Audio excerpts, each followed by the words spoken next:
వంశీని ఎందుకు టార్గెట్ చేస్తూ ఉన్నారు అనేది చంద్రబాబు నాయుడు గారికి వంశీని చూస్తే తన సామాజిక వర్గం నుంచి ఒక వ్యక్తి ఎదుగుతున్నాడు. చంద్రబాబు నాయుడు గారి కన్నా గ్లామరస్గా ఉన్నాడు. లోకేష్ గారి కన్నా గ్లామరస్గా ఉన్నాడు. ఒక మనిషి ఎదుగుతున్నాడు అని అంటే తట్టుకోలేడు తన సామాజిక వర్గంలోనే.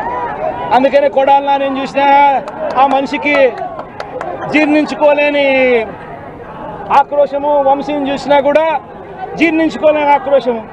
ఎందుకంటే చంద్రబాబు నాయుడు గారి కన్నా చక్కగా ఉంటారు కాబట్టి వీళ్ళిద్దరు.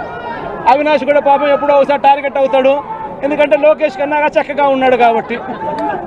ఇది చంద్రబాబు నాయుడు గారి మనస్తత్వం. ఆయన కొడుకు ఆ సామాజిక వర్గంలో వాళ్ళు మాత్రమే లీడర్లు. వాళ్ళకి ఎవరైనా పొరపాటున వాళ్ళకు అనుకూలంగా లేకపోతే సామాజిక వర్గం నుంచి వాళ్ళని వెలేయడము, ఇవన్నీ కూడా చంద్రబాబు నాయుడు గారి నైజం.